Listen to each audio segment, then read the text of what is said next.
Zdaj se vračamo spet k šokom, tudi pozitivnim, v nadaljevanju te akademije o pozitivnih šokih do javnih uslužbencev, kar zadeva ekonomiko, se pravi, pogovarjali se bomo o plačah, o nagrajevanju, pa o delovnih pogojih in kakovosti. Z veseljem predstavljam goste razprave. Bom začela pri udeležencu, ki sedi najdlje od mene. Razlog je zelo otipljiv, namreč v nadaljevanju dneva ga čaka predavanje in bo malce prej odšel, zato smo ga posedli bliže k izhodu. Dober dan, dobrodošli, profesor dr. Žiga Turk.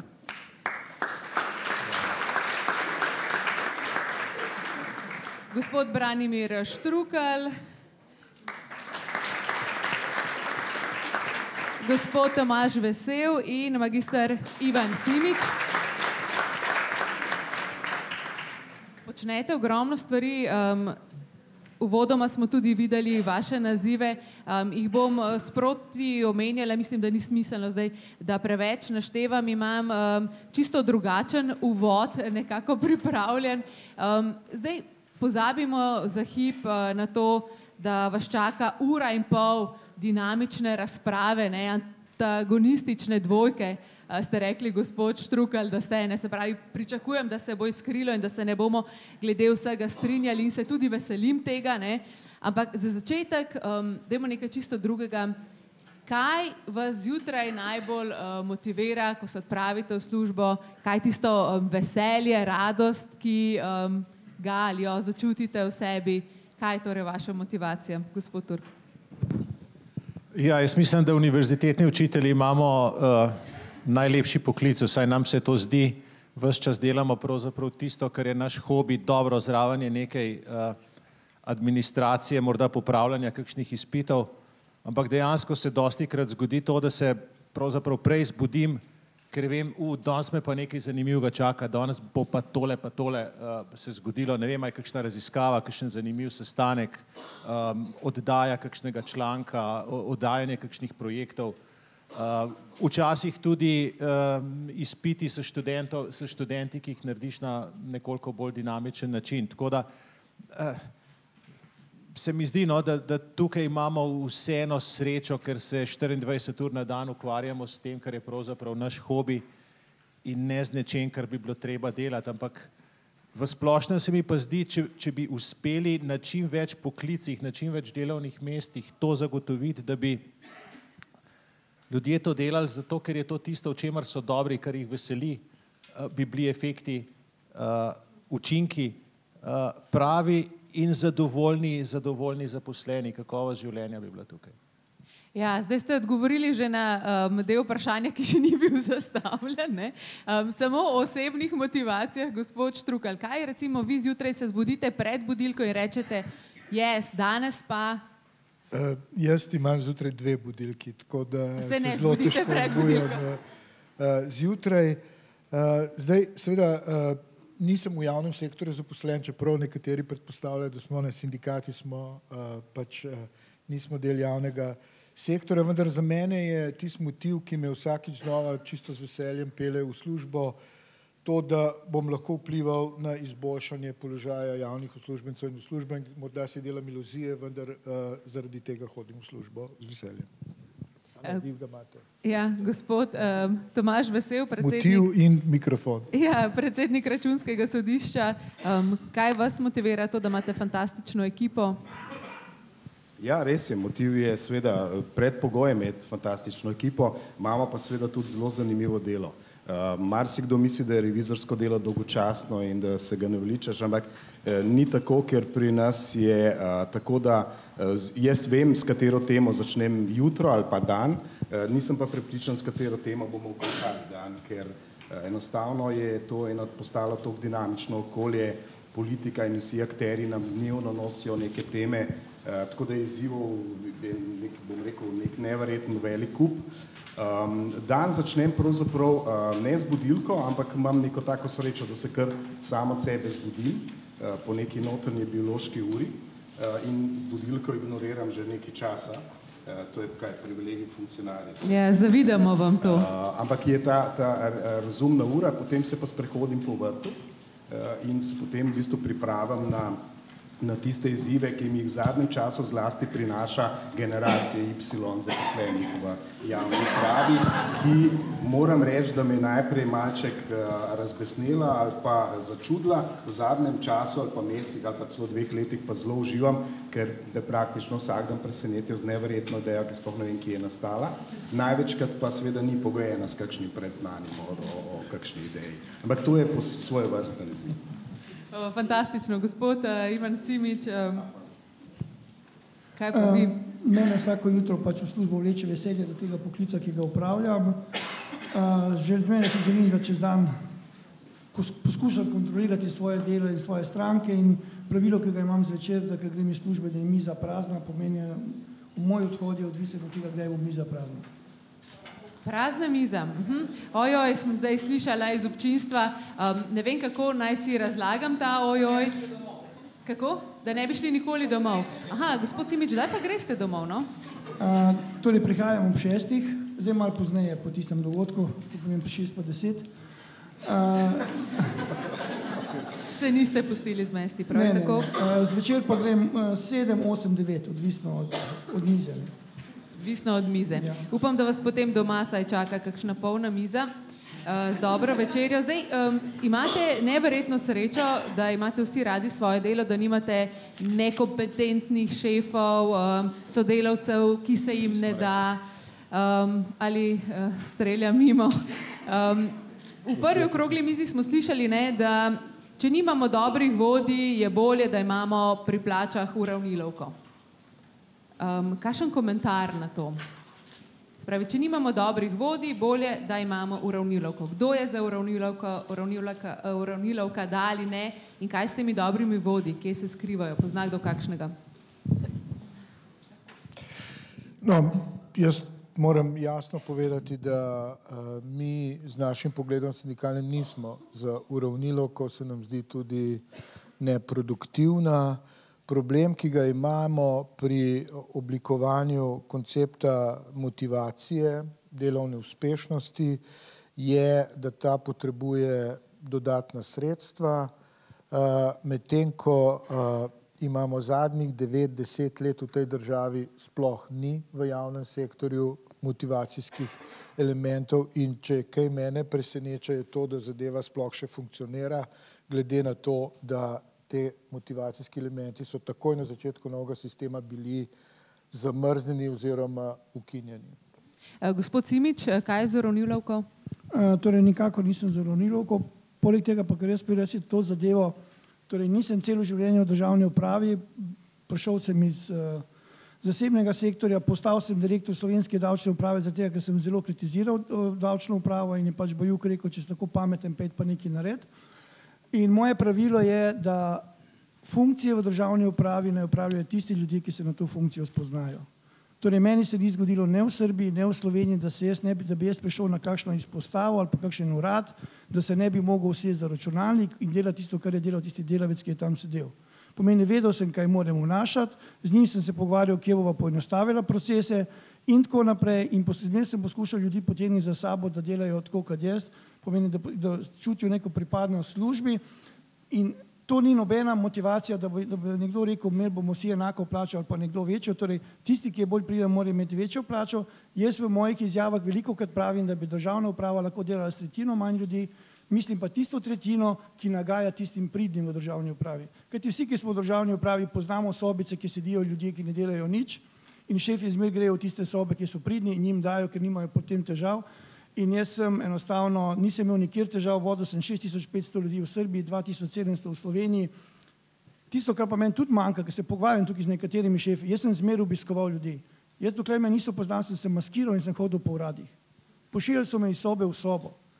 Se nisem nobeno tega zameril, ampak enostavno ti moraš ljudi poznati, moraš poznati delo in jaz občudujem slovenske državne uradnike pa slovenske politike, ki prevzamejo funkcijo, na katero se ne spoznajo, katero niso delali. To je za mene višek. Gospod Vesel, tretjina smo slišali, da je po oceni gospoda Simiča uslužbencev, ki čepijo v teh sobicah, escape room se reče tem sobam, sobe pobega, so zelo priljubljene zdaj turistično. Se pravi, v teh sobah ne delajo nič, nagajajo tistim, ki delajo, vodje pa hodijo k tistim, ki delajo in jim nalagajo še več dela. V kom je torej problem? V vodjah, da si ne upajo tiste sobe, v sistemu, da sploh omogoča te sobe, o tem, da se ne moremo znebiti teh zaposlenih? Mešamo nekaj vprašanj, bomo probali na njih odgovoriti. Motivacijski dejavniki uravnilovka, najprej mogoče na to, gotovo, da nismo za uravnilovko, ampak moramo si pa priznati v realnosti, da z njo živimo že skoraj da desetletje, približno 10 let. Tako, 10 let imamo praktično de facto uravnilovko, ki smo jo na nek način že kar generacijsko sprejeli. In ta motivacijski dejavnik vsaj v državni upravi, ker moramo pomembno ločiti potem seveda tudi zavode in predvsem podjetja, ki so v neposredni državni lasti, agencije in pa sklade. Govorimo o ožji državni upravi, praktično živi na tem biološkem in drugačnem minimumu že nekaj časa in se ta motivacijski dejavnik pravzaprav praktično ne funkcionira. Vendar pa bi si želel kot nenazadnje vodja menedžera oba elementa pošteno, korektno nagraditi tistega, ki dela več, torej tudi tistema, ki mu tudi jaz sam grem in mu naložim še več dela, ponavadi proti koncu dneva, dejansko to obstaja, tak efekt logično obstaja. Obenem pa morda celo še bolj pogrešam drugi del, bom rekel kot korenček in pa seveda tudi palico. Kaj narediti s tistimi, ki pa tvoje rezultati ne zadovoljujejo, ki pa izjemno težko prideti do kakršnekoli realne sankcije, ker pravzaprav, če kaj pogrešam kot menedžer, pogrešam ta efekt, ki ga imajo oni, ki so v zasebnem sektorju, da pa če enostavno rečeš nekomu, da danes nujno pa ni treba počakati do malice. Mogoče ne tako radikalno, ampak vendarle je del, jaz sem pričakoval, da sindikalist ne bo mogel ravno prikimavati temu, zato sem za nalaž malo bolj ostro postavil, ampak vsi vemo, da nam sodelavec, ki ne dela dobro, naredi dvojno škodo. Prvič mi zaseda delovno ali pa nam zaseda delovno mesto, govorim z mnogimi menedžerji v javnem sektorju, pa direktorji ali pa ministri ali pa tako naprej, nam zaseda delovno mesto, ki jih imamo sistemizirane, težko je priti do povečanega števila delovnih mest, to je prvi problem. Žal so, vsaj pri nekaterih, s katerim sem se v zadnjem času pogovarjal, tudi bolje plačani, se pravi na višjih delovnih mestih, torej so že dlje časa v upravi, sabo imajo neko zgodovinsko znanje, ki bi ga morda lahko delili z mlajšimi sodelavkami, tako kot ste vi tukaj notri. In potem pravzaprav naredijo veliko škode, ne nazadnje. In obenem je zelo težko sankcionirati. Nihče v državi, v ožjem delu države, ni opravil neke vrste stresnih testov, brez kolikega števila dejansko javnih službencev bi se nek organ še vendarle dalo voditi. Vem, da je malo krut, ampak ne nazadnje bi ga morda veljalo opraviti.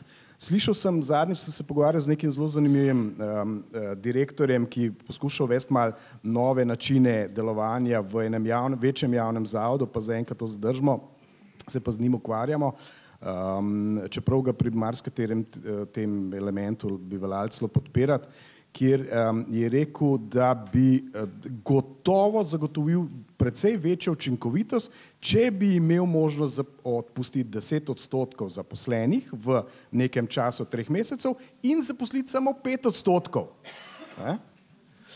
In moram reči, da bi to mnenje kar delil tudi z njim. Prav zato, da sem malo provokativen. Vidim pa, da je mogoče to padlo na plodno tla, ko boste vi menedžeri, pa se lahko vse skupaj potem dogovorimo. Čeprav berem odzive občinstva, ki so bolj nebesedna govorica, se nekateri s tem strinjajo. Gospod Štrukelj, razumela sem, da se vi ne nujno strinjate s tem, dobite potem možnost replike. Gospod Turk, ampak imamo problem, prej smo nekako ugotavljali, da nimamo vodij, ki bi bili toliko kompetentni, da bi lahko določili, kdo sploh je tako dober, da dobi nagrajevanje, ker imajo neke svoje ljubljenčke ali pa ljudi, ki so enostavno tiho in pridni.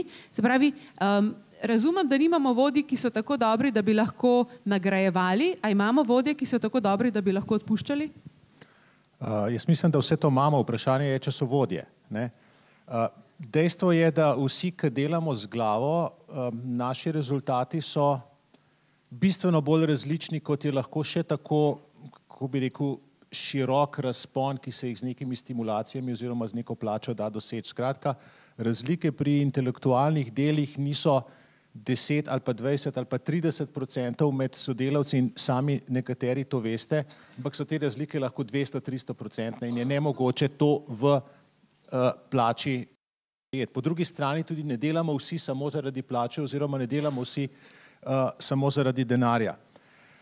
Omenjena je bila uravnilovka in problem zadnjih 10 let. Jaz vendarle mislim, da tukaj se ne da problema prenesti samo na državo. Sindikati bi se lahko pogajali, oziroma ta uravnilovka je rezultat uspešnih pogajanj sindikatov, ki so vse, kar je država sposobna plačati, pospravili, kako bi rekel, v tist pas, ki je izravnan. Ne? Lahko bi se spogajali, da bi bilo tega pasu 20% manj, pa bi bilo potem 40% prostora za nagrajevanje bolj uspešnih.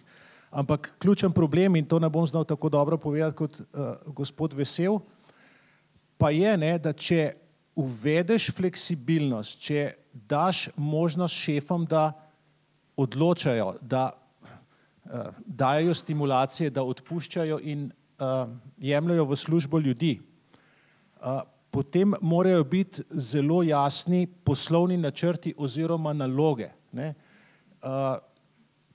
Ker sicer se zgodi točno to, da prijatelji dobijo več, prijatelji hodijo v službo, delo sicer ni opravljeno ali pa slabo opravljeno, ampak to pa ljudi kaj dosti potem več ne zanima. Tako da, če bi več elementov podjetnosti in podjetništva spravili v javni sektor, to pomeni, da bi se vsi oddelki, vsak posebej, tudi vsaka šola, fakulteta, inštitut, smel obnašati podjetno. Ne? Pomeni, da bi se racionalizirali in če smo bolj racionalni, imamo nekaj od tega, potem bi lahko začele stvari funkcionirati. So pa seveda ogromne razlike med nekim inštitutom, neko fakulteto ali pa nekim uradom, ki izdaja vozniško dovoljenje. Ne?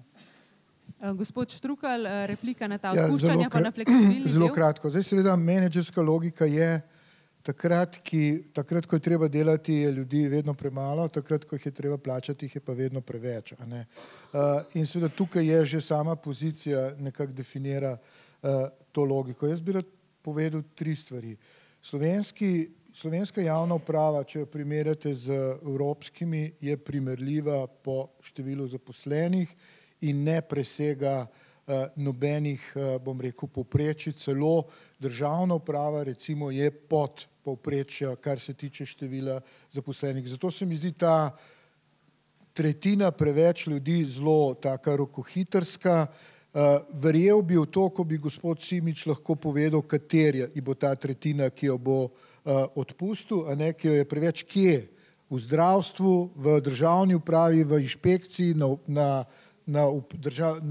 davčni upravi ali kje. Takrat bi začel bolj resno jemati take napovedi, ko bi pokazali, kje jih je preveč, glede na to, da pa po drugi strani stalno, ko so proračunske razprave, se pa jamra, kako ta služba nima dovolj zaposlenih, una nima dovolj zaposlenih, tretja nima zaposlenih. Zato se mi zdi to bolj tako površna ocena.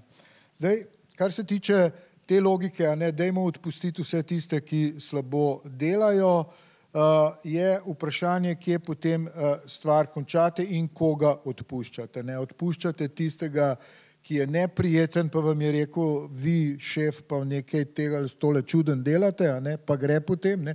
Ja, po tej logiki je vse mogoče potem, a ne, ko zdaj slabi in dobri so povsod, v zdravstvu, v podjetjih in seveda vsi ne moremo biti odlični. Ne. Imamo take in druge okoliščine, zato je vprašanje, ki je pa seveda naslovljeno na menedžersko stvar, kako imate organizirano delo, da lahko pride do takih neenakosti pri obremenitvah. To je eno ključnih vprašanj organizacije dela v državni upravi, v javnem sektorju tudi imamo, recimo jaz šolstvo zelo dobro poznam, so isti problemi, ne vedno greš k učitelju, za katerega si prepričan, da bo to naredil, ampak mislim, to so organizacijski problemi, to so menedžerski problemi, ki jih je treba seveda do neke mere ustrezno reševati. Kar se pa tiče uravnilovke, pa gospod Žiga Turk, to ne drži. Vlada je bila v pogajanjih tista, ki je vedno znova predlagala, da se delovna uspešnost ne uveljavi. Ključen spor na zadnjih pogajanjih je bil na koncu, ali bomo uveljavili vrnitev delovne uspešnosti nazaj v sistem ali ne. Vladna pogajalska skupina je do konca vztrajala, da ne. Tako da ni res, da smo mi za uravnilovke. Samo mikrofon si delite, ne pozabite na to.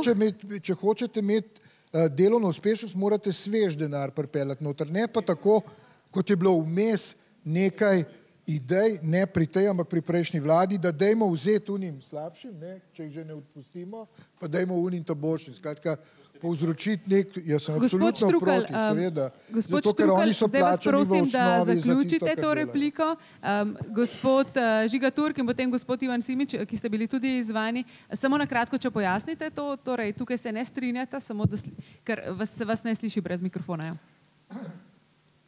Ja, jaz mislim, da se strinjava oziroma da imava različen pogled na iste podatke. Skratka, vlada ima omejeno oziroma država ima omejene resurse, koliko lahko nekaj plačam. Če sem jaz pravilno razumel gospoda Štrukla, on bi želel, da se suma poveča, zato da bi lahko uvedli nagrajevanje boljših in on je proti temu, da se slabšim, tistim, ki slabše delajo, da se jih plača manj in tisti, ki boljše delajo, da se jih plača več. Da se jih plača manj oziroma da se jih plača več. Ni to isto, kot da se jim vzame. Logi so bili, da se tistim vzame od osnovne plače, pa da unim, ki bolje delajo. No, zdaj, če bi se želel še kdo iz občinstva vključiti v razpravo, kaj pokomentirati, vprašati, se seveda absolutno dobrodošli. Samo pomahajte, da vem, da si želite sodelovati in vam dam besedo.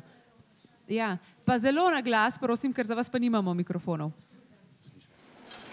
Še enkrat, strinjam se z gospodom Štruklom, zakaj? Kdo je tisti, ki bo odločal, kdo slabo dela in kdo dobro dela? Ker do zdaj je praksa pokazala, oprostite, veliko krat, da se je vzelo nekomu, ki je veliko delal in je bil bolj tiho, pa se ni znal niti braniti, oziroma se ni branil in je delal naprej in dalo nekomu, ker je hotel imeti še mir. Žal je še vedno ta nezrelost v naši celotni državi javni upravi, pa povsod zelo prisotna. In še nekaj. Policist, tukaj sem si kar zapisala, zdravnik, uradnik konec koncev, mora biti v popolni pripravljenosti. Ali je ena nesreča, ali je en pacient, ali je treba samo izdati en potni list na dan, ravno tako mora biti v popolni pripravljenosti, kot če je 100 pacientov, 200 nesreč, 300 potnih listov treba, to je pač metaforično, nek banalni primer, ne?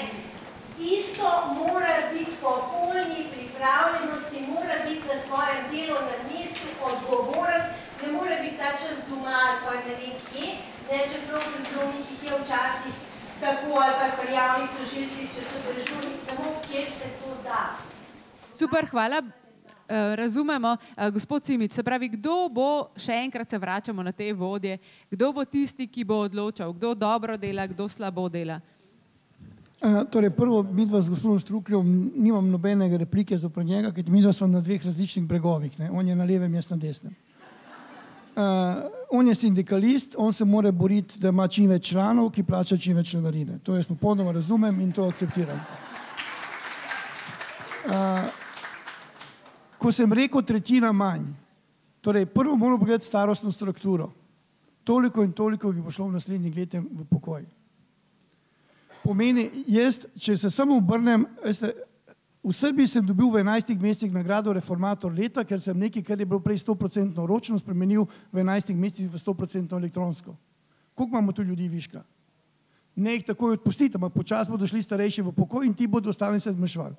V Sloveniji informativni izračun dohodnina, ki so prej delali vse na roke, je zdaj vse avtomatsko. In takih idej imam jaz veliko. To vas je gospa Sonja Šmuc pohvalila in tukaj prej, jaz razmišljam o tem, kje se da zadeve poenostaviti. Ljudje v državni upravi morajo biti gospodje, ko pride stranka, reče dober dan, kaj želite, to boste izpolnili, to vam manjka, dajte prinesti, nobene težave, če se zamudi kakšen rok, se reče, gledajte, boste to naknadno naredili, ne pa, da postanemo država kaznovanja.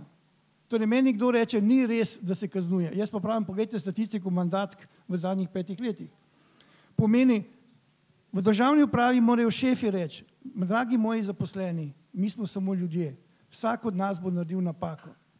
In če jaz naredim napako, pridi k meni, pa je povedal, takoj popravlja. Če si naredil kaj narobe, bo poklicala zavezanca, bo prišel nazaj, bomo vse uredili. Ne pa, da potem pošiljamo notranji nadzor, pa one zavezance tam lovijo na nekih pikah pa vejcah v njihovem delu. Ne. To pomeni, tukaj jaz vidim, da šefi morajo biti tisti, ki hodijo okrog in jaz sem zmer hodil okrog. Torej, če je bil kje problem, sem se zapeljal, čas sem ga rešil. Če je kdo imel slabe delovne okolje, torej v Srbiji vam povem, jaz, ko sem prišel, prvo sem rekel 6500 novih računalnikov, za vse zaposlene, ker ne moš delati za staro opremo. In isto je tukaj. Funkcijo šefa morajo upravljati ljudje, ki se na to spoznajo, ki vejo, kako delati, ki znajo komunicirati z ljudmi, ki jim znajo omogočiti, ki jim vedo, ko jim zaposleni razlaga, kaj dela, da on razume, kaj se dela. Ne pa, da ne razume, pa sem kima. In to hoče reči. Zato jaz pravim, da si želim vitko državno upravo, ki bo spoštovala državljane in tudi, ko se bo ona zmotila, da njo ne bo nihče napadel, da se bo napaka odpravila in tudi, ko bo zavezan zredil neko nenamerno napako, da ne bodo šli na strogo. V zakonu piše, da bi morali včeraj vložiti napoved, pa jo niste. In to so te zadeve, o katerih jaz govorim, pričakujem predvsem bolj življenjsko. Zdaj pa spet, tukaj ste verjetno sami pridni. Torej, pomeni, hočem reči, da ne me narobe razumeti, ampak jaz sem zmer, torej kjerkoli sem prišel, nisem nikoli menjal ljudi. Zmer se delal z ekipo, ki je bila tam, ker mi je to noro, ker se s tem samo ustvarja sovražnike. In zato pravim, da enostavno poskušajte, kaj delate, normalno sindikat mora biti in jaz ga spoštujem, ampak tudi jaz, ker sem bil kjerkoli, sem pa sindikat spoštoval, sva lepo sodelovala, kar so želeli, so dobili, ampak jaz mislim, da jaz lahko ja, gledajte, če rabi avto, ga bo pač dobil, ne. Tako da jaz pravim, da enostavno mislim, da šefi morajo sami vedeti, da lahko delajo brez sindikata. Gospod Tomaž Vesel, gospod Žiga Turk, oba sta se želela navezati. Morda, če dodamo vseeno zdaj še preskok, ne. Ja, imamo zaposlene, s katerimi delamo, se pogovarjamo z njimi, jih odpuščamo ali ne, tu se še nismo poenotili. Ampak kako pa je s pridobivanjem novih kadrov? To se mi zdi izjemno pomembno. Podjetja po svetu poročajo o tem, da je bitka za talente neizprostna, dejansko vsi tekmujejo z vsemi. Tu se mi pa zdi, da nekako pozabljamo na to, da je treba najboljše pritegniti tudi v naše organizacije. Gospod Vesel, kakšne mehanizme sploh imate, da pritegnete najboljše in da jih potem zadržite? Ker kot vem, vam revizorje tudi dobesedno kradajo zdaj, ne? Ja, res je. Zato, ker so dobri. Zato, ker jih dobro izučimo, zato, ker imajo nenazadnje tudi zelo dobro delo in Računsko sodišče, jaz večkrat se malo pošalim s temi mlajšimi, ki pridejo, da je v bistvu najlepši peskovnik v državi. Mi se lahko igramo praktično z vsem, kar si želimo, na odgovoren način sicer, ampak vendarle je tukaj eno veliko polje kreativnosti, ki ga mogoče v kakšnem drugem organu niti nujno ni. Ena prvih zmot je, da metati vse v isti koš. Tukaj se strinjam z vami.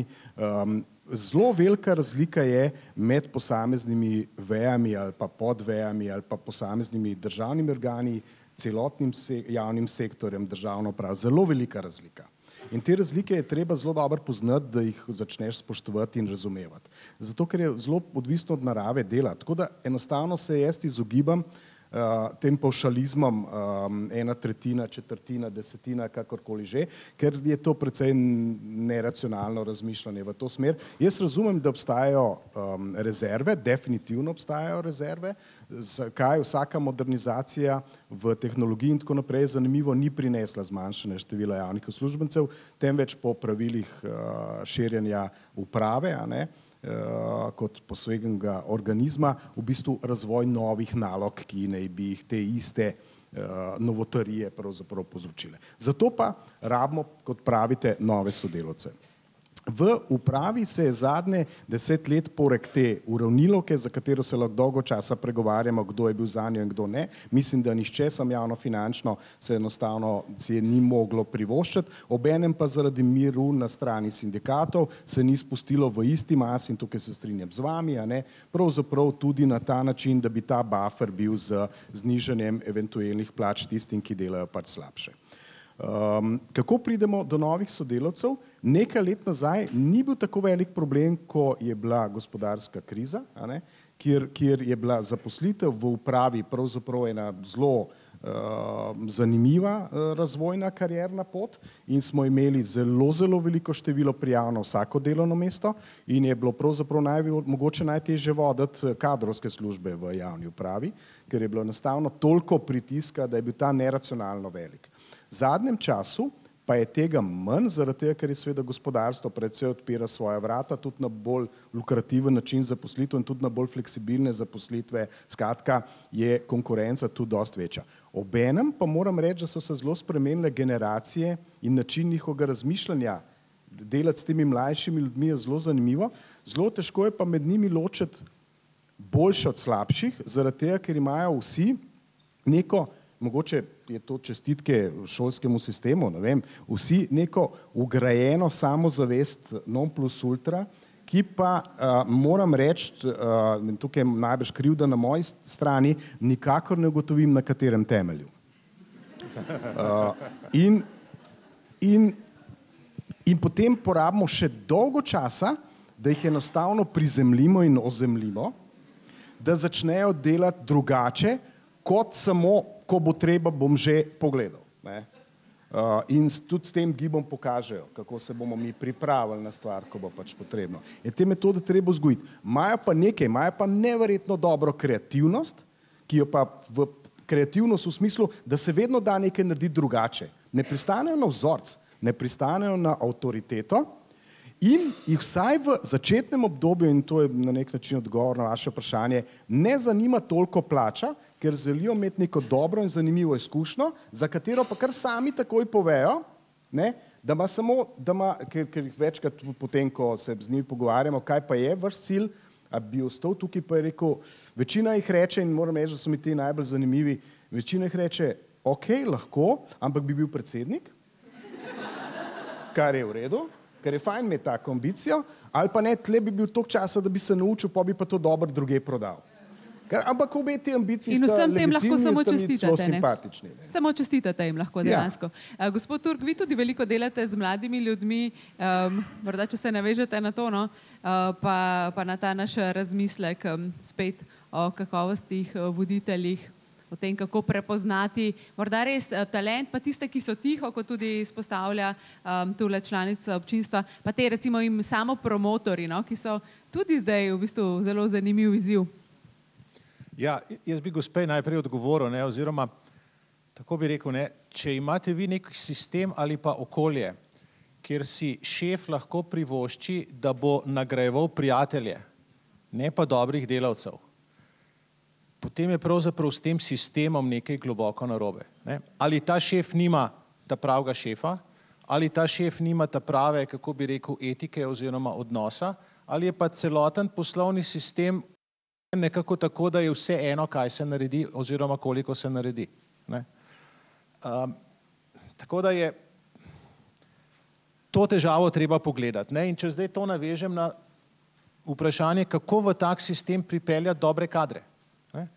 Potem se ponuja logični odgovor, ne, pripeljali bomo prijatelje temu šefu, ne. Če ta sistem to omogoča in tudi to se dogaja, bodimo odkriti. Ne. V nekem boljšem sistemu, kjer je pa recimo šef odgovoren, ki ne bo nastavljal prijateljev, omejen pa s to uravnilovko oziroma z vsemi temi omejitvami, edino, kar ostane je, ne moramo tekmovati s plačami, ne moramo tekmovati z nekimi razlikami med zaposlenimi, lahko tekmujemo z nekim boljšim, zanimivim, spodbudnejšim delovnim okoljem. In to recimo nam se tudi zdaj pojavlja problem, kje najti kvalitetne mlade raziskovalce najprej, pa potem asistente in tako naprej, ker industrija v gradbeništvu zdaj gre zelo dobro, nam jih že v 4. letnik od 5 oziroma v master hodijo iskat, hodijo in ta boljši že vsi nekje delajo. Ne? Če jim ponudiš to izkušnjo nekega boljšega, stimulativnejšega akademskega okolja, bolj svoboden delovni čas, kakšne nematerialne oziroma potovanja, izobraževanja in tako naprej, tukaj smo potem nekako konkurenčni.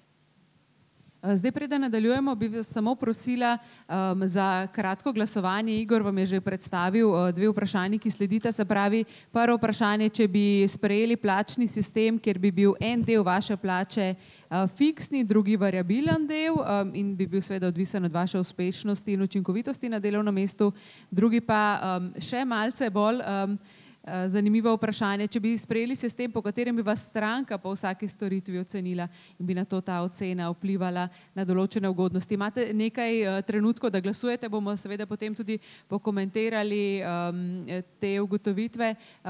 Gospod Štrukelj, gospod Simič, kaj je torej s talenti v javnem sektorju in morda tudi z razmerami za delo? Hvala lepa, gospod Žiga Turk, dali ste nam zelo dobro iztočnico, se pravi, možnost izobraževanj, možnost tega, da dobimo širši pogled, fleksibilnejši delovni čas.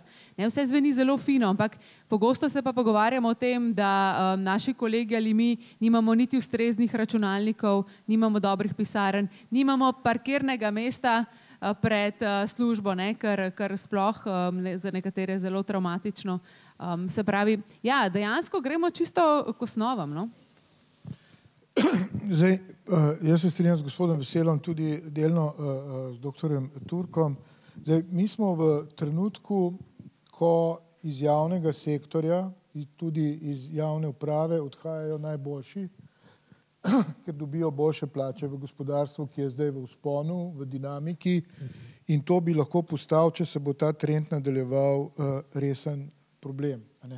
To seveda za nazaj pomeni, da javna uprava in celotni javni sektor ima dobre kadre, kar je seveda v nasprotju s tistim stereotipom, da so v javnem sektorju paraziti, ki nič ne delajo in živcerajo državljane in državljanke za dobro plačo, ampak je ravno obratno. Tukaj je veliko dobrega kadra, ki je lahko potem, ko gospodarstvo v rasti, bolje plačano v gospodarstvu, zato gre tja. To je dobro vedeti v tem trenutku, ko ta stereotip ne more več delovati s tako silo, čeprav je bil v tej državi definitivno sistematično na nek način je bil interpoliran v javnost. Moram reči, da ravno kolegica, ki je bila pred mano, ki je zastopala gospodarsko zbornico, je bila ena od inštitucij, ki sistematično govorila, da so javna uprava paraziti, ki jih vozi sabo gospodarstvo in nič ne prispevamo k gospodarski rasti, kar je itak predmodern pogled na stvari, zmeriti se da, kakšni so prispevki javnega sektorja na gospodarsko rast in seveda vceplja neko temeljno nezaupanje do teh opravil in tudi neko, bom rekel, pejorativno predznak, ki ga imajo. Jaz sem se prejšnji teden sem bil na Finskem, kjer smo imeli 20 najboljših izobraževalnih sistemov, nek summit, Slovenija je med njimi na svetu, kjer so rekli za nas, Balkance, popolnoma šokantno. Naš sistem temelji na zaupanju. Do institucij, do državne uprave, do izobraževanja, če je kaj narobe, pa potem to uredimo. Pri nas je predpostavka, vse je za nič, vsi so lenuhi in se samo presesajo na jasli in nič ne delajo. S tako logiko seveda ne morete daleč priti. In zdaj pa še nekaj čisto konkretnega, ker slutim, da bomo počasi prišli na plače. Manj znano je, da je v državni upravi visoko kvalificirano delo, torej z visoko univerzitetno izobrazbo, precej slabše plačano kot v gospodarstvu.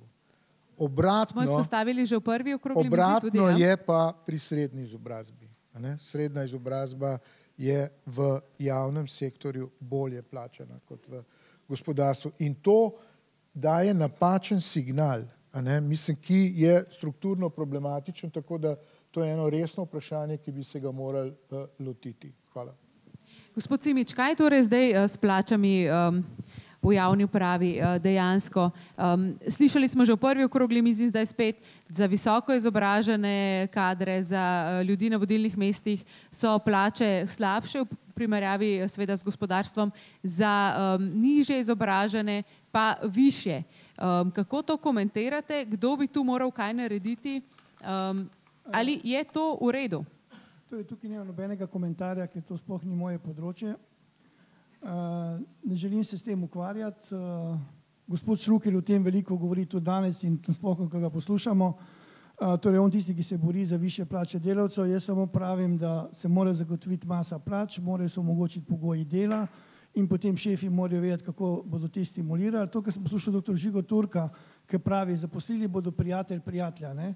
Torej, mi v privatnem sektorju prijatelja ne bomo zaposlili. Zaradi tega, ker s prijateljem imel sem težave. Če drugo nekega mu hotel odpustiti čez 15 let, bo pozabil, da sem ga pobral z ulice in tako naprej. Drugo, jaz razumem tiste šefe na nižjih stopnjah, da zaposlujejo svoje prijatelje, ker to vidijo na najvišji stopnji. Saj za mene državni sekretarji, več kot jih je treba, ni drugo kot zaposlovanje prijateljev. In mi to tako gledamo. Žal, gospod Vesel, žal ne mi tako govorite, ampak jaz vem, mahate z roko, pa se vas poznam. Dobite mikrofon. Zakaj, gledajte, jaz 7 sekretarjev pri predsedniku vlade razumem kot rezervno ministrstvo. No, ampak hočem vam povedati. Samo hipec, da dobite mikrofon. Gledajte, no zdaj smo prišli na to. To je zakonito, točno tako, to je zakonito. Ampak dokler moram jaz v privatnem sektorju delati in plačati davek, da si bo nekdo postavil zakon, da je zakonito, da ima 10 sekretarjev, poleg tega pa 16 ministrov, ma ne bom, ker mi je lažje se delati v moji... Gledajte, jaz sem bil v državni upravi, delal sem in me mrtvega ne spravijo nazaj. Jaz pridem zjutraj v svojo pisarno in zvečer grem umirjeno. Torej nisem odvisen od volje ministra, od tega, kaj je njegova PR služba dobila neko vprašanje in tako naprej. In če tega ne doživiš do obeh koncev, ne veš, kaj to pomeni. Ja, se boste povedali tako, gospod. Gospod Simič, vseeno še eno pod vprašanje, preden dobite replike, ampak oba sva velika športna navdušenca tudi in nekako pri športnih selektorjih, trenerjih je najbolj logično, da si lahko pripeljajo svojo ekipo. Ne govorim svoje prijatelje, svojo ekipo. Je morda problem v javnem sektorju to, da si vodje ne morejo pripeljati svoje ekipe? Ne, v javnem sektorju je ta problem, ki ga jaz tudi zagovarjam ves čas. Ko pride nova vlada, bi morali do določenega nivoja prenehati delovna razmerja in nova vlada vzame tiste, ki jih potrebuje. Ne pa, da se nam dogaja. Samo naj mi gospodje tukaj povejo, koliko je bilo zaposlenih pred 20 leti v državni upravi in koliko jih je danes. Zato jaz pravim, gospodarstvo bo zmoglo in bo plačevalo in bo dajalo v proračun do neke meje. In zato pričakujemo na drugi strani tudi ne, da nas takoj napadejo, kaj povemo. Mi povemo zaradi tega, ker vemo, kako je ta denar težko zaslužiti. Vsak dan poslušamo, kako imamo nizke davke, pa jih bodo povečali. Jaz se strinjam, da imajo dobre plače, da dobro delajo, kajti nezadovoljen delavec v državni upravi in v gospodarstvu ni dober delavec. S tem se popolnoma strinjam. Ampak poznam tudi drugo stran, ker tisti, ki imajo, bom rekel, enako plačo, kot drug ne dela, imajo težave. In tukaj bi lahko filozofija, zato sploh nočem o tem govoriti. Zato imamo sindikate, zato imamo ministrstva, zato imamo ministre, pa naj se sindikati pogovarjajo. Jaz samo želim, da so delavci dobro plačani in da imajo pač tudi dober nadzor svojega dela. Bravo, gospod Simič, roke so kar skakale v zrak, tako da sem vesela, evo, ste malce zaiskrili to razpravo. Gospod Vesel, gospod Turk. Dajte sej, na načelni ravni se gre z marsičem strinjati in vas razumem in ne jemljem to kot frustracijo, z marsičem se strinjam. Sam obenem vam pa zavidam privilegij, da v bistvu lahko tisti, ki plačate davke, tako kot da jih v Uniji, ki smo zaposleni v javnem sektorju, ne plačamo, ker tudi moja dohodnina kar precej visoka, pa tudi vse vrtce. Ja. Dobro, izvira, ampak veste, vse nekako ni podarjeno. Pač to je del zaradi tega, da lahko vse ostalo funkcionira. Mogoče bi bilo dobro, če bi si enkrat državljani pogledali vsi skupaj nek video, mogoče bomo mi objavili na naši spletni strani, kaj bi se zgodilo, če ne bi bilo državne ali javne uprave oziroma javnega sektorja. Kako bi življenje izgledalo brez tega? Ne, razumem, sam na nekaj sem hotel replicirati. Z marsičem se strinjam, predvsem pa se ne bi želel z vami pregovarjati. Ampak, to je tudi moja ambicija. Mi je v redu, zato ker ta privilegij imam. Ampak, vi imate pa en drug privilegij. In sicer praktično lahko rečete marsikaj, pa se nič ne zgodi. Če bi pa predsednik Računskega sodišča ali pa vi rekel, državni sekretar je zaposlil prijatelje. Koliko državnih sekretarjev zaposli prijatelje? To je treba pa kvantificirati. Kater državni sekretar je zaposlil prijatelje? Vse enkrat vas izvojim. Kdo ga je zaposlil? Evo, jutri vam obljubim, ker ta privilegij imam, ker predsednik Računskega sodišča samostojno odloča o revizijah. Če mi poveste, kdo, lahko tudi ni treba na javni sceni. Zunaj bomo jutri uvedli revizijo, v katerem bomo pregledali, na kakšen način so zaposlili v nekem določenem sektorju. To je privilegij, ki ga ima lahko kdo drug, ki seveda to ni. Ampak nič nisem kritičen do tega. Razumem to. Logično, državljani hočejo imeti top servis zaradi tega, ker ga plačajo z davki. In tudi pravilno je tako in to je naša vloga taka. Kje imamo mi problem? Zaradi tega, ker je zlasti državna uprava prestreljena ali pa bom rekel naslojena z sloji, ki so se zaposlili ob določeni politični opciji ali pa podopciji ali pa bom rekel še kakšni poddomeni, če ta obstaja. In izgleda v bistvu tako kot naplavine, a veste, ob določeni reki. Ja, vsaka pusti nekaj svojih drobnih ali pa debelejših kamnov ali pa drugačnih, unete debelejše ali pa večje in tako naprej, je potrebno za njih ustanoviti kakšen še organ, ker ja ni v redu, da bi samo bil v tisti sobi ground zero, ampak tudi seveda in ta del je pa potrebno, lejte, razgraditi, ga bo potrebno razgraditi, sicer bomo neoperativni in to pa je problem. In za ta del bi jaz na nek način rad, da bi prišli temu do konca. Obenem pa moram replicirati, ker ne vem, koliko bom še priložnosti, kakorkoli že, ker je večkrat bilo omenjeno to, da je v bistvu odvisno od odločanja nekoga, od vodje. Če bomo mi imeli sisteme, podsisteme, ki bojo odločani na način, da se ne bo vedelo, kdo sploh odloča, potem ti že po definiciji ne morejo funkcionirati. Nekdo mora prevzeti odgovornost in odločati. Res pa je, da mora nekdo odločiti tudi o tistemu, ki je nekaj odločil. In kaj se nam dogaja, tudi zaradi plač in tako naprej, da v zadnjem času mirno to lahko rečem, pa če treba bom pa tudi kvantificiral, da ne bom sem ven dajal očitek, da prihaja do negativne selekcije pri vodenju, ki je deloma pogojena s tem, da imamo relativno nizke plače za najbolj odgovorna delovna mesta, kot je recimo vodenje največje slovenske bolnišnice, bom kar konkreten, ali pa nekaj drugih, nenazadnje tudi začenši s predsednikom vlade in tako dalje. In je bilo treba temu populizmu in demagogiji pravzaprav postaviti na nek način konec, ker se nam zdaj dogaja, da se nam barka, ne rečem, da tone, to bi bilo seveda prehudo sporočilo, ampak se pa malček nagiba in je na strani paradržave, izven državne uprave, so prejemki, bonitete, vse tisto, kar zdravom paše, neverjetno razbohoteni proti asketizmu državne uprave. Asketizem si pa državna uprava mora privoščiti, ker si ne dopusti, da bi se razbremenila tistih, ki delajo slabo ali pa so bili tam odloženi. Hvala lepa, sem to. Ja, se mi zdi, da sta se v bistvu zdaj ujela, da dejansko te naplavine so ti prijatelji, samo malce drugačno poimenovanje. Gospod, ja. Recimo, jaz, ki sem nehal delati v državni upravi, jaz sem šel nazaj v svojo privatno firmo naslednji dan. Potem pa poslušam, kako sta se prestari predsednik vlade, pa novi predsednik vlade dogovarjala, kam bosta pa dala svoje prijatelje. To mene jezi. Vsak naj se vrne nazaj in ne začne delati sam na svojem trgu. Ne pa, da ti iščejo, kam te bodo sparkirali. To je tisto, kar moramo. In ljudje niso slepi. Ljudje to vidimo in točno vemo, kje je kdo in zakaj je kdo. To je tisto, kar hoče reči. Gospod Žiga Turk, bi vseeno morda pokomentirali to parkiranje oziroma naplavine oziroma prijatelje? Ja, najprej v zvezi s tem, ni samo zelo pomembno za državo, da ima kvaliteten, profesionalen, delujoč, bom rekel, javni sektor in državno upravo. Mora imeti tudi profesionalno politiko. In v Sloveniji imamo problem, da ne obstaja nek bazen delovnih mest, ki bi politike profesionalizirala, ki bi omogočila preživetje v opoziciji, ki bi omogočala, da bi oblikovali nek politični razred, ki bi imel izkušnje, ki bi omogočala, da ne bi dobivali za ministre začetnikov, za predsednike vlade začetnikov, ampak ljudi, ki so že nekaj naredili. Vprašanje je bilo, kaj se bo zgodilo, oziroma dobri kadri bežijo iz javne uprave.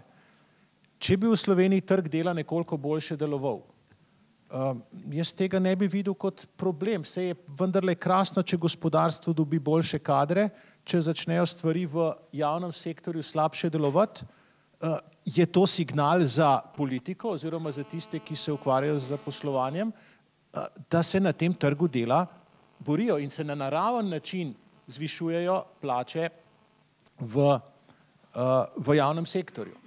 Trg dela bi to moral urediti, če bi deloval, vsaj tako dobro bi to lahko uredil kot sindikat. Ampak da ne bom samo iskal spora z mojim prijateljem Štrukljem, dejansko ima prav, ko je rekel, kako pomemben je javni sektor za to, da so države uspešne, za to, da so gospodarstva uspešna. To se moramo zavedati, tega se v Sloveniji, po mojem mnenju, zavedamo premalo, kako pomembno bi bilo graditi neko profesionalno mašinerijo po ministrstvih, po različnih službah, po različnih, kako bi rekel, podjetjih oziroma širšem javnem sektorju, šolstvu, inštitutih in tako naprej. Jaz sem vedno znova fasciniran, kako dobro je organizirana, kako dobro deluje mašinerija v Bruslju. To je dobesedno mašinerija, ki teče kot na oljen stroj, ampak deluje tako zato, ker ima neko profesionalno vodenje, kjer je od neke točke navzdol odrezana pravzaprav od politike, ampak vendar ne, je pa politika nad njo in ko pride nova politika, se seveda ta mašinerija za vso voljo vključi v smer, ki jo ta politika trasira. Skratka, ni ta administracija podaljšek neke politike in tukaj se mi zdi, da bi morali v Sloveniji narediti več. Profesionalizacijo javnega sektorja in javne uprave, pri čemer bi se bilo pa treba zelo natančno zavedati, da vse to ni samemu sebi namen. Konceptualni spor, ki sva ga imela z kolegom Štrukljem, je bilo, da sem se jaz počutil kot zagovornika na eni strani staršev, pa otrok, pa državne blagajne, pa potem v drugi fazi učiteljev, on je pa za učitelje skrbel. Skratka, zavedati se je treba, da so to servisi za državljane, servisi za podjetja, servisi za diplomacijo, če hočete. In da mora to kot servis delovati in da ne more biti izgovor, da te stvari niso na trgu.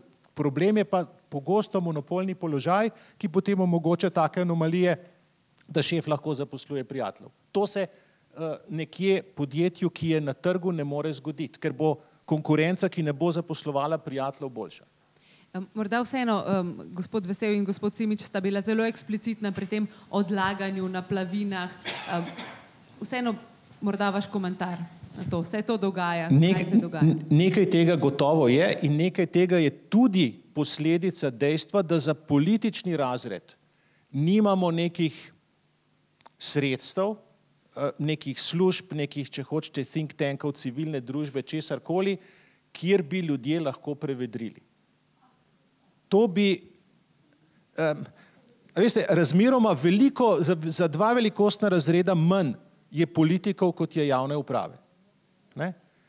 Pa so politiki pravzaprav tisti, ki bi morali predstavljati ne komandiranje zdaj vsega javnega sektorja, ampak interfejs med tem, kar si želijo volivci, pa med tem, kar ta dobro naoljen stroj javne uprave oziroma javnega sektorja dela.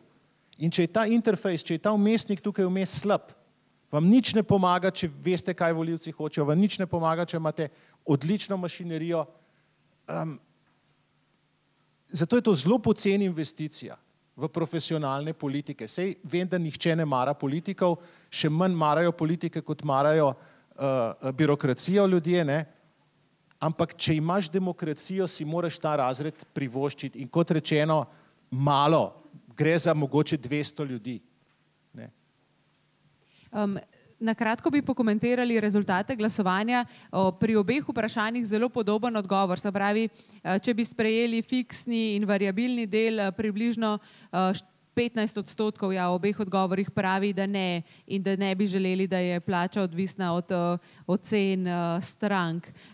Gospod Štrukelj, ste pričakovali tak rezultat ali imamo čisto nereprezentativen vzorec najbrž, da tudi? Ja, vzorec je reprezentativen, tudi me toliko ne preseneča, ker na vsezadnje so bile že reakcije v tem smislu, tako da se mi zdi, da odraža pač to nek pogled, ki ni presenetljiv.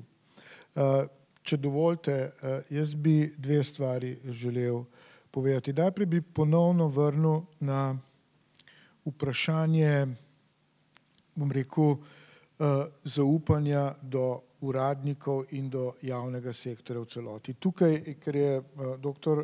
Turk že izpostavil neko relacijo med politiko in profesionalnim aparatom, se mi zdi, da imamo v Sloveniji veliko težavo s tem, da pravzaprav politika pogosto ne izkorišča vedenja in znanja tega profesionalnega aparata, ki se spozna na stvari, ampak ga v resnici poskuša z njega narediti nek aparat, ubogljiv aparat, ki naj izvaja tisto, kar jaz rečem v politiki in pri tem seveda zgubi ogromen del se energije, sredstev, stroškov, ki bi se lahko privarčevali. Pri tem se pa zgodi še nekaj hujšega, da uradnik, ko mu vi dvakrat ga pustite na cedilu, ko vam je nekaj pripravil, svetoval, pa se potem on postane kriv, bo ta tretjič rekel, ok, ne bom več zdaj te upozoril, ne bom ti delal tega,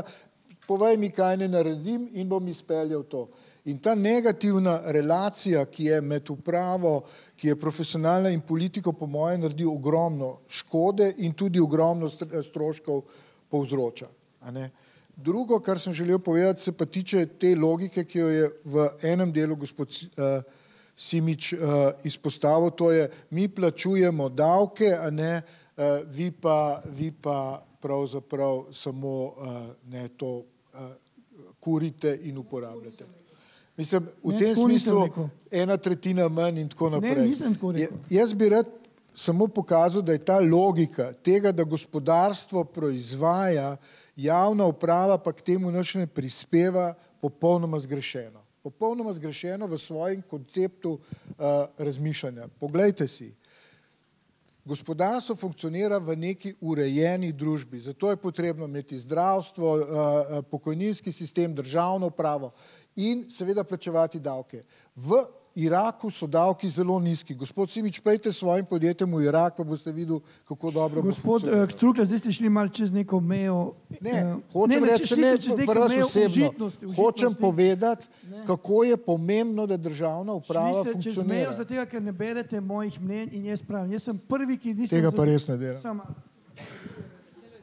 Jaz nisem za zmanjšanje socialnih prispevkov, zato ker ne želim, da se zmanjšujejo, bom rekel, te prednosti, ki jih imaš. To pomeni, ko meni nekdo reče, zmanjšali bomo obremenitev dela, da bomo zmanjšali prispevke, je za mene lažnivec in ne pozna zadeve, ker prispevke lahko zmanjša samo, da določena zdravila postanejo plačljiva, da določene operacije postanejo plačljive in da se penzije znižajo. Primerjava z Irakom, ne bom se spuščal, mogoče bi tudi vi bili boljši sindikalist v Iraku, ampak jaz živim v Sloveniji plačujem davke, pač tisti, ki so, jih pač sprejmem in jih plačam. Ko govorim o tem, da ne bi bila neracionalna poraba, govorim o tem, da država gradi drugi tir, za katerega ne veva, bo stal 600 ali 2 milijardi. Da gradi tunel, da gradi T6. A veste, in meni je smešno, da meni nekdo pride, da se neki državni organ izmisli neki obrazec, potem pa pride in reče v tej rubriki ni tega obrazca, ampak še bolj banalno, ker nimam zelene nalepke, vzamite račun, 2000 evri mandatka. Preiskovalna komisija državnega zbora ugotovi, da so določeni ljudi odgovorni za te 6, ne zgodi se nič. Niti mandatke. In o tem jaz govorim. To pomeni, gledajte, slej pride na konc življenja in smrt. Pomeni, na koncu bomo tako, ki so umrli, in zato se ne ukvarjamo s tem, kaj kdo ima in kaj bo kdo imel in naj nekdo gre v Irak, Iran ali kamorkoli. Ker če vi ne bi imeli tako strpnih ljudi tukaj v Sloveniji, kot smo, ker se ne želimo s tem ukvarjati, marsikdaj ne bi mogli govoriti to, kar govorite kot sindikalist. In zato jaz pravim, da se jaz sindikatom ne želim ukvarjati. V mojem podjetju nimamo nobenega na minimalni plači. Plače predstavljajo 50% naših odhodkov, pomeni, da imamo prihodkov, pomeni, da imamo zelo visoke plače. In plačujemo veliko prispevkov in zaradi tega pričakujemo tudi, da se nas spoštuje. Kar se tiče zaposlenih v državni upravi, jaz nimam nobenih težav z nikjer z nobenim. In delal sem z njimi in jih podpiram in sem jih spodbujal in če je kdaj prišla kdaj k meni kakšna delovka, ki je jokala, ki je kdo nadrl, sem ji pomagal in sva poklicala tega zavezanca in smo razčistili zadevo in zadevo uredili. Tako se dela. Ne moramo pa mi biti slepi in gledati, kako nekoga zaposluje, zato da bo lahko pač zadovoljil svoje bom rekel, prijatelje. Dejansko ja, moramo tukaj... Ja. Moj poudarek je bil, da uspešno gospodarstvo potrebuje za to neke predpogoje, da lahko funkcionira in to zagotavlja uspešna funkcionalna državna uprava in vsi aparati države. Če tega nimate, potem tudi nimate pogojev za uspešno gospodarstvo. Ne? In samo to je bil moj poudarek, jaz nisem nič želel personificirati. Skratka, želim pokazati, da ima to smisel in prispeva k gospodarski rasti in k splošnemu dobremu državno uprave, da ni tisto, kar se je zdaj 10 let delalo, parazit, ki pravzaprav je ne bodi ga treba. Gospod Štrukelj, bi lahko dodali v to izjavo torej besedico vitka ali ne? Vitka zmeri pomeni v bistvu privatizacije in zmanjševanje, mislim v splošnem kontekstu, kadar kdo od politikov predlaga vitko državo, pomeni privatizacijo javnih storitev. To je izkušnja zadnjih 20-25 let. Tu se ne strinjamo, ja, gospod Tur, gospod Simič? No pa vseeno se je treba zavedati, ne, rekli ste javnih storitev. Ne. Se pravi, ključ vsega je, da se izvajajo storitve in dejstvo je, da te storitve financirajo davkoplačevalci. Na nek način so davkoplačevalci kupci teh storitev. In javni sektor bi se moral zavedati, tako kot se zaveda zasebni sektor, kupac je kralj. Ne. Javni sektor je servis za vse to, da lahko funkcionira tako, kot je gospod Štrukelj rekel, ne, da je ta servis kvaliteten. Ta servis ni samemu sebi namen in pomembna je vsebina tega servisa. Pomembne so storitve, ki so na voljo. In oprostite, mislim, da ni važno, kakšne barve je mačka, važno je, da lovi miši. Tudi če je zasebnik, ki nudi storitve, ki jih nudi javni sektor, zakaj pa ne?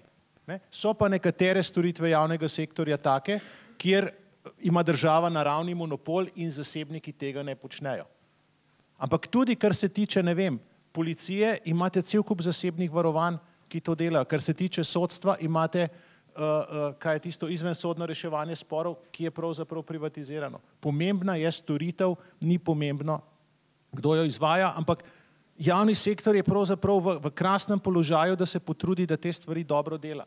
In ne vidim nobenega, ki bi mu hotel to vzeti.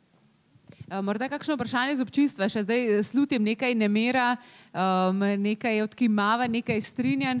Vi ste že imeli besedo tudi v prvi okrogli mizi in zdaj, tako da če bi še kdo drug želel, bi odprla še razpravo, sicer izvolite. Ja, nikogar ni bolj pogumnega. Zelo kratka, moram se strinjati z vami, da je vseeno, kdo upravlja te storitve. Celo, ko smo se pogovarjali po osamosvojitvi v neki strašni privatizaciji javnih podjetij, sem da zelo proti, da se v taki množici dobro delujoča podjetja privatizirajo.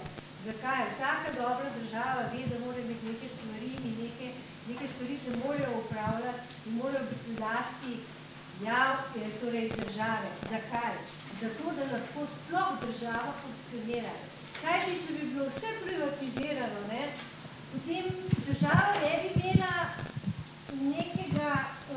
nekega sistema, da bi lahko pač sploh obstajala oziroma da bi lahko postavljala neke zakone in pogoje in kakorkoli že prisilila nekoga, ki ne deluje pač po zakonih, da bi deloval pravilno.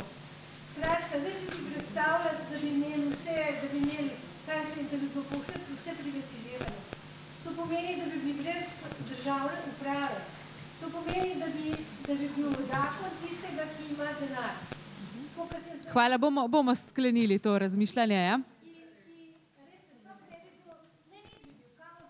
Hvala lepa. Gospod Turk, morda povsem na kratko, mislim, da smo tukaj se sicer oddaljili od te teme izhodiščne. To so lahko dolge debate. Ne? Tukaj je, pač lahko bi privatizirali vse, lahko ne bi privatizirali nič. Vmes je pa nek optimum. Jaz bi rekel, še celo bolj pomembno kot to, ali se privatizira ali ne, je, da kdorkoli že je, posluje v nekih konkurenčnih pogojih, kjer je prisiljen na nek način z nekom tekmovati. Magari nekdo iz javnega sektorja z nekom drugim iz javnega sektorja, ker to preprečuje točno tisto, da ne moreš zaposlovati prijateljev oziroma da si prisiljen za svoje dobre delavce boljše skrbeti. Konkurenca in tekmovanje je tisto, kar nas sili, da smo boljši.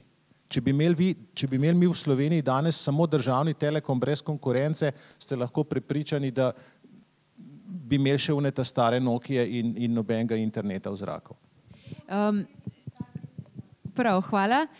Gospod Vesel, potem bomo nekako skušali narediti še en krog. Dobila sem medtem tudi vaše vprašanja. Hvala, mislim, da smo na večino že odgovorili, tako da se ne bom zdaj konkretno vračala na ta vprašanja. Gospod Vesel? Replika ali pa kakorkoli že odziv na nekaj besed. Ena je privatizacija. Resnica je tukaj nekje vmes, izkušnje tujih držav pričajo o tem, da so nekatere dejavnosti naravnost zrele za eventualno privatizacijo ali pa vsaj delen poseg v privatizacijo na področju, kjer se de facto lahko ustvarja konkurenca in tam gotovo veljajo. Nekaj poskusov je bilo recimo zlasti zahodnih držav, recimo Združenega kraljestva, celo v večjo smer, kjer so privatizirali tudi recimo davno zaporov, ampak žal kasneje potem ugotovili, da je stopnja samomorov v teh zaporih radikalno rasla ravno zaradi brutalne učinkovitosti. Tako da tukaj treba nekako iznihati to vprašanje, ni pa to vprašanje heretično, to je vprašanje treba odpreti na vsakem posameznem segmentu in ga prav narediti, ampak po mojem mnenju z eno dobro, široko javno razpravo na vsakem segmentu posebej, ne pa pavšalno v smislu bomo zdaj vse ali nič privatizirali. Rad bi pokomentiral še vitkost, čeprav sem jaz verjetno zadnja referenčna točka, ki bi lahko vitkost pokomentiral, ampak ne glede na to, pa bom pa vitkost državne uprave.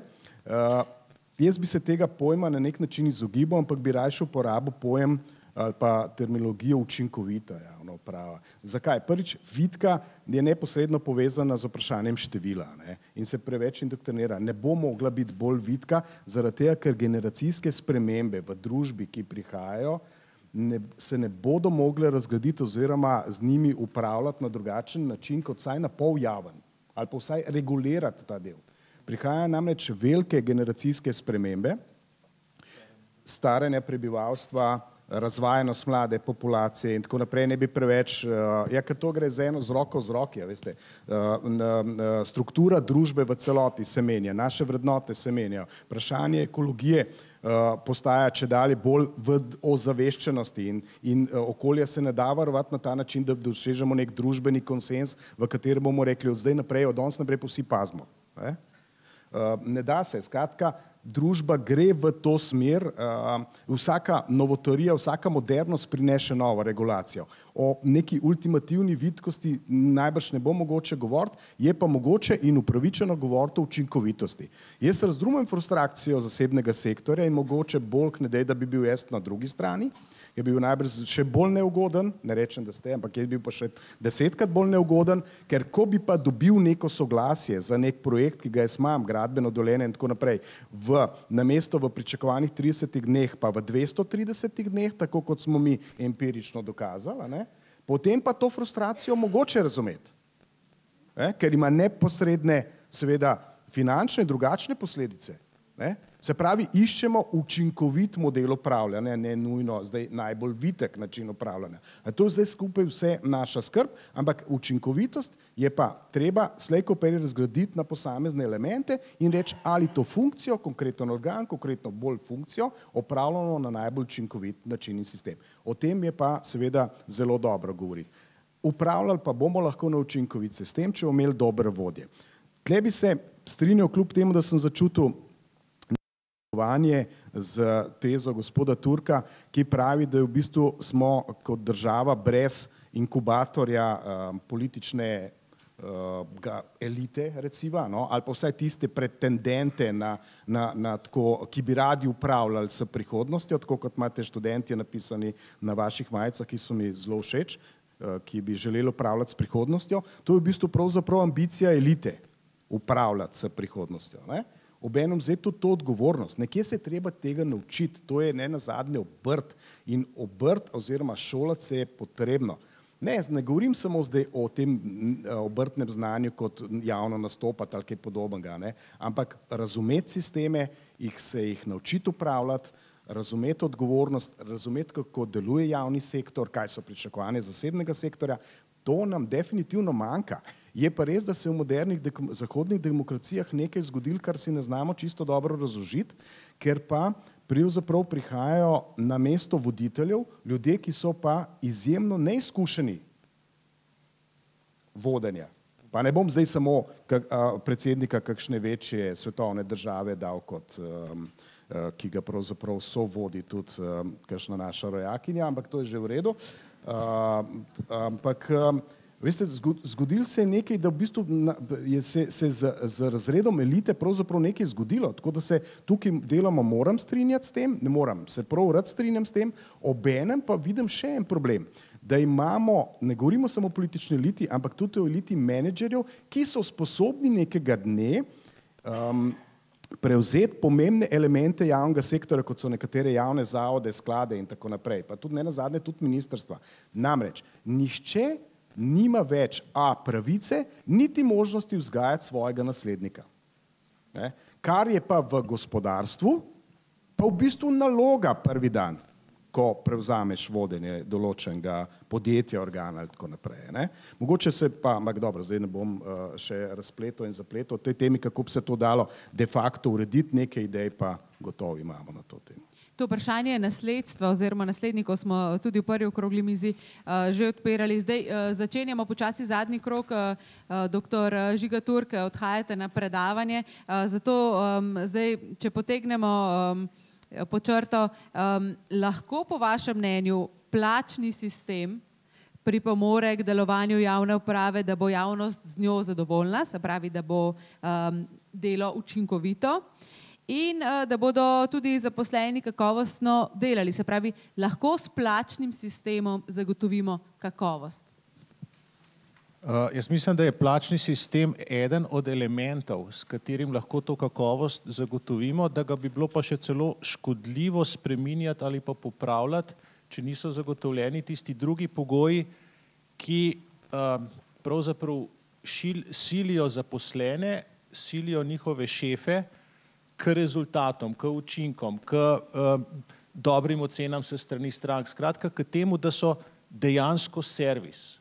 Tako kot se nekatere zasebne servisne storitve silno trudijo, da bi bile všeč svojim strankam, tako bi se moral javni sektor truditi, da bi bil všeč svojim strankam oziroma da bi za svojo stranko se kar najbolj potrudil, kar se da.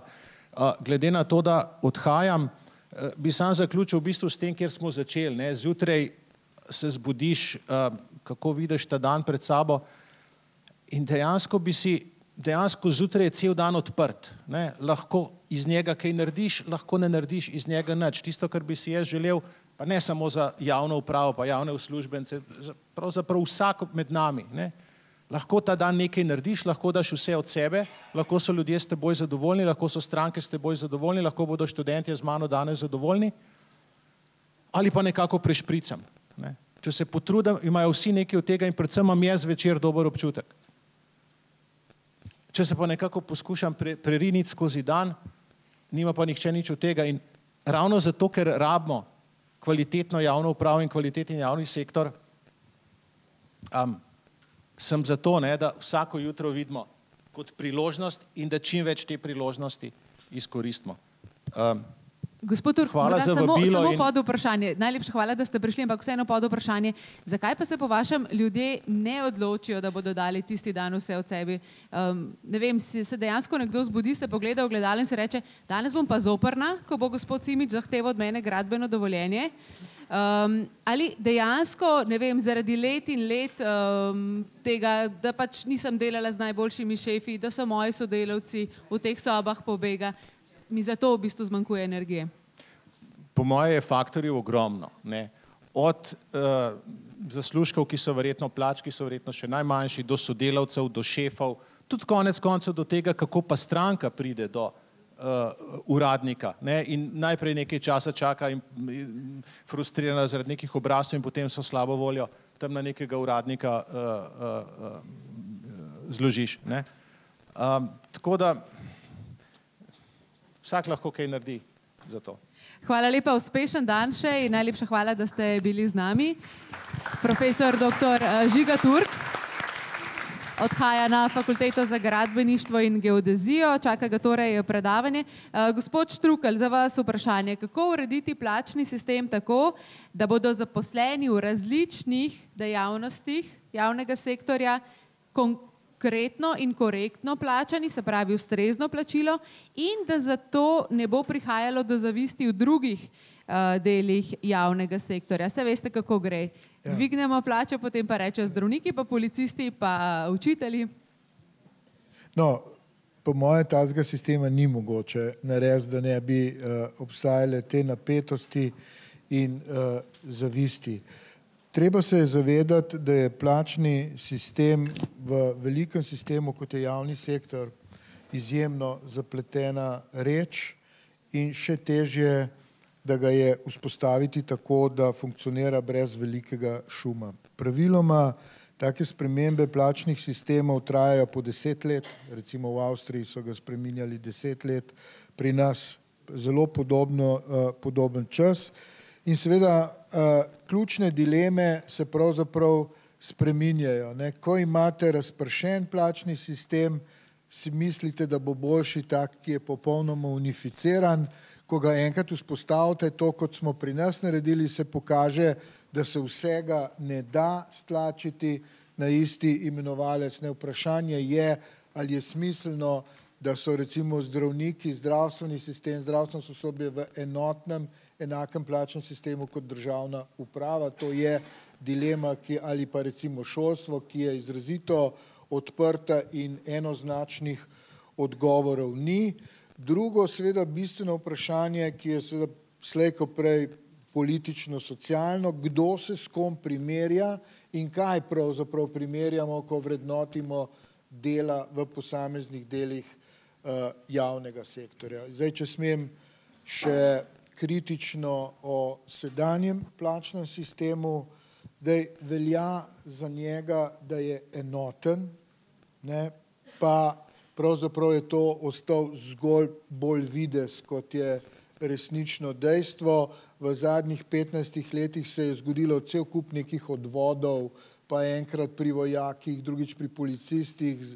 Začeli so se plače seliti v specifične ureditve in seveda vprašanje je, koliko časa bo zdržal. Tisto, kar sem trdno prepričan, je, da vsake spremembe plačnega sistema pri tako velikim številu ljudi morajo imeti izrazito analitične, preverjene temelje in ogromno pogovorov z tistimi, ki pač delamo v tem sistemu. Ne govorim samo o sindikatih, govorim o tistih, ki vodijo, govorim o tudi drugih inštitucijah, ki lahko kaj pametnega k temu povejo.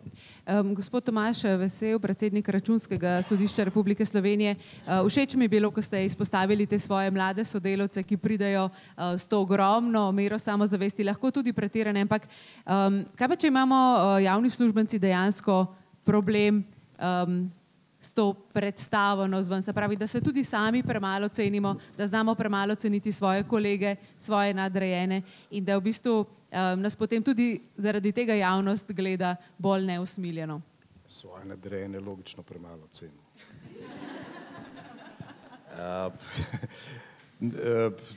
Težko je tukaj komentirati. Sveda, jaz predvsem pogrešam en dolgoročni konsens in mi je malček moteče gledati te napetosti med barikado, ki se pravzaprav potem tam nekako ustvari med sindikati in vlado, ne, ker pravzaprav vlada zagovarja neki imanenten javni interes, sindikati ga pa verjetno tudi. In mislim, da pogrešam en dolgoročen javnofinančni konsens, ki bi lahko temeljil seveda na javnofinančnih gibanjih v prihodnje, ki so seveda v veliki meri neznanka. Ne? Vendarle se ga pa da oba scenarija takšna in drugačna predvideti.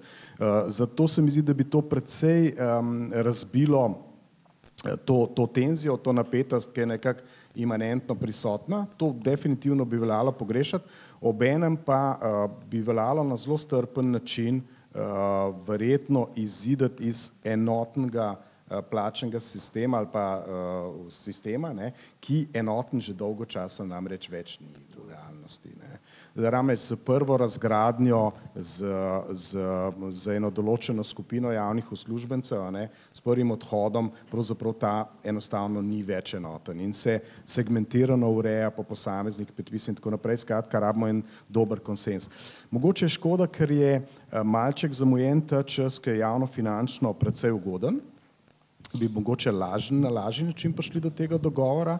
Tudi nisem zadovoljen s tem načinom, da je vlada enostavno z zamahom roke pristala na povišanje plač brez predhodne resne razprave o obeh preomenjenih vprašanjih. Nisem toliko nezadovoljen z dejstvom, da je seveda popravila plačni sistem, ampak z tem, da ni bila ta razprava opravljena. Zakaj? Ker je tudi nenazadnje s tem se povzročila neka nesorazmernost med posameznimi poklici, predvsem pa povzročila dva efekta, ki morda niti nista bila preveč dobro domišljena, in sicer je, da je ta 57. plačni razred kot zdaj neka zaklenjena realnost, kot najvišji prag, kamor tangira čedalje več javnih uslužbencev, kar je na nek način tudi razumljivo, tudi zaradi starostne strukture, pa tudi zaradi posameznih nalog, posameznih upravnih, predvsem državnih organov, in se bo v tem razredu oziroma okoli tega nabralo precej javnih uslužbencev, ki bodo na nek način hoteli prebiti ta prag, kar je popolnoma realnost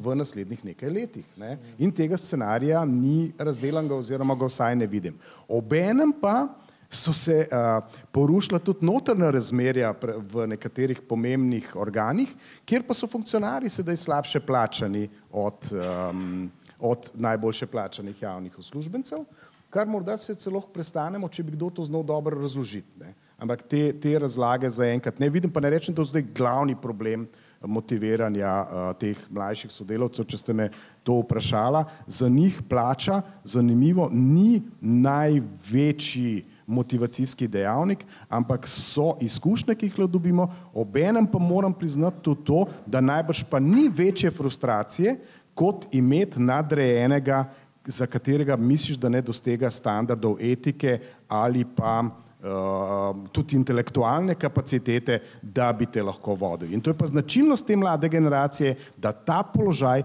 pa zelo težko prenese. Tako, kot bi ga nekateri nas, ker nismo več tako mladi. Gospod Ivan Simič, vas prosim za sklepno misel. Dali ste nekaj zelo konkretnih napotkov tudi iz svoje prakse. Pojdite v pisarne, pojdite k ljudem, pojdite na okenca, sploh če vas ne poznajo, zna biti neprecenljiva izkušnja. Ne? Ko zdaj poslušate vse to na podlagi svojih izkušenj tudi, ko imate seveda predstavo tudi o tem, da senioriteta ogromno pomeni tudi v javnem sektorju, kakšen bi bil vaš razmislek? Nas šok še čaka, če ne bomo pravočasno ukrepali, ali bo pa šla karavana dalje? Ne, jaz mislim, da ne bo nobenega šoka, ker vseh teh letih nismo doživeli nobenega šoka. Zadeve bodo šle naprej, ko se bo kaj zgodilo, se bodo sedli, se bodo pogovorili. Če bodo hoteli imeti mir, bodo enostavno rekli, pristanemo na vse pogoje in jaz tukaj ne vidim nič. Torej, To je zgodba, ki ne bo nikoli zaključena, to je zgodba, ki boste imeli zmer tiste, ki pravijo, da ne želijo toliko plačati, na drugi strani tisti, ki hočejo imeti državni upravi pač službe in plače. Jaz pravim, da samo prvo, mi moramo spoštovati zaposlene v državni upravi, oni morajo spoštovati nas. Recimo, meni se je včeraj zgodilo, da mi je prišla stranka, pa je rekla, ti ena inšpektorica te pa ful pluva, ker si takšen pa takšen. Jaz vzamem telefon in pokličem inšpektorico. Gospa Marija, kako ste pa kaj? Je danes lep dan, veste, jaz vas toliko spoštujem, ampak sem slišal, da o meni grdo govorite. In kaj je lahko odgovor? Ne, ni res, jaz vas tudi spoštujem. In sva zaključila. Pomeni, lepo besedo je treba najti za vsakega zaposlenega v državni upravi in potem bodo tudi oni spoštovali te. Veste, včasih smo hodili pred mnogimi leti s čokoladicami na SDK pa vse posod. Danes, če mu prineseš čokoladico malo večjo, že mora pisati neke obrazce in tako naprej. Veste, to je tisto, kar mene zelo moti. Ker nihče nam ne bo ničesar naredil, kar ne sme narediti.